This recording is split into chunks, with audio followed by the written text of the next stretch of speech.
So, we've made it to the final part of our conversation. We've talked about mentorship and how it guides us.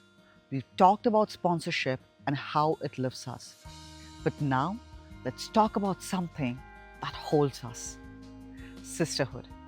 Because whilst mentorship and sponsorship might shape our path, sisterhood shapes our experience of the journey. Sisterhood isn't just connection, it's a commitment. It's that silent understanding that we are not meant to rise alone.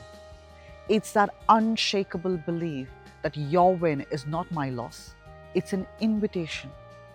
And in a world that still trains women to be each other's competition, sisterhood is resistance. It's radical, it's powerful, and it's necessary.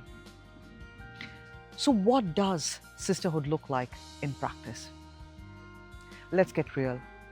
Not everyone has a tight circle of women hyping them up on cue.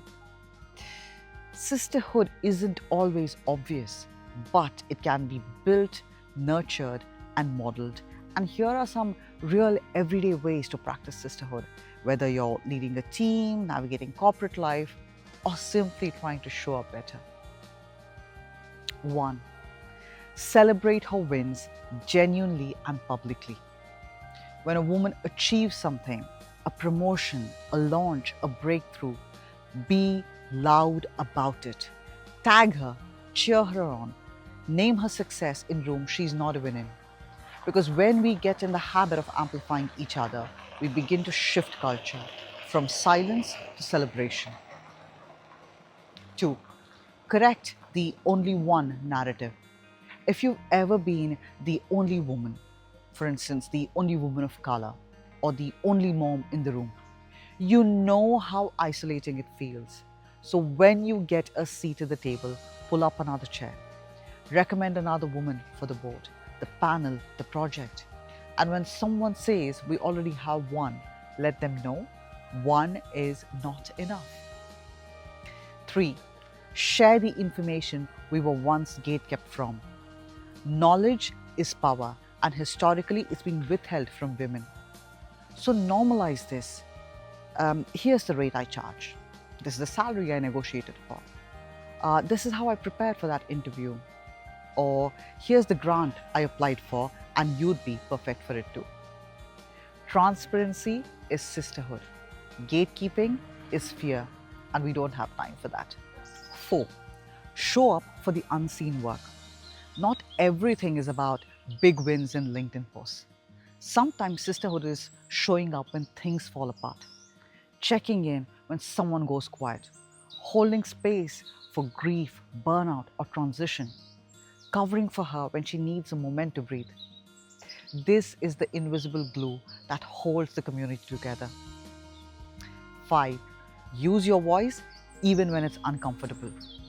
Sisterhood isn't always sweet. Sometimes it's courageous. It means calling out bias when another woman is being interrupted, naming when someone else takes credit for her idea, advocating for parental leave, equal pay, or inclusive hiring policies, even if it doesn't directly impact you. Silence protects the status quo. Sisterhood disrupts it. 6. Hold grace for growth. We are not always going to get it right. We might misunderstand each other, hurt each other, miss the mark. Sisterhood means holding space for growth, not canceling someone over a misstep, but calling her in instead of calling her out. Because accountability without shame, that's how we build trust. 7. Be the woman who reaches back. You don't have to be a CEO or a seasoned leader to offer sisterhood. Look around you. Who's just getting started? Who reminds you of you where you were once there? Maybe it's the intern, the women pivoting careers, the mom returning to work. Send the email, offer the advice, make the intro. Be who you needed when you were in her shoes. This is what sisterhood looks like. No spotlight, no press release, just consistent, committed action. So here's what my final thoughts are. Sisterhood is how we shift culture. It's how we heal in spaces that weren't built for us. It's how we remember we are not alone and never have to be. Because real sisterhood says, you don't have to dim your light to make me comfortable. In fact, I'll help you shine brighter. So here's your invitation right now. Be the woman who claps when she walks in the room. Be the woman who shares what she's learned. Be the woman who says, I've got you, and means it. Because when women show up for each other, everything shifts. Mentorship guides, sponsorship opens doors. But sisterhood builds the world we want to live in. And we, you and I, we are the ones building it. And thank you for being part of this conversation. Let's keep lifting as we climb and never forget to bring another woman with us. I'm Shweta, and I'll meet you right here next time. Until then, lead with purpose, lift with love, and practice sisterhood every single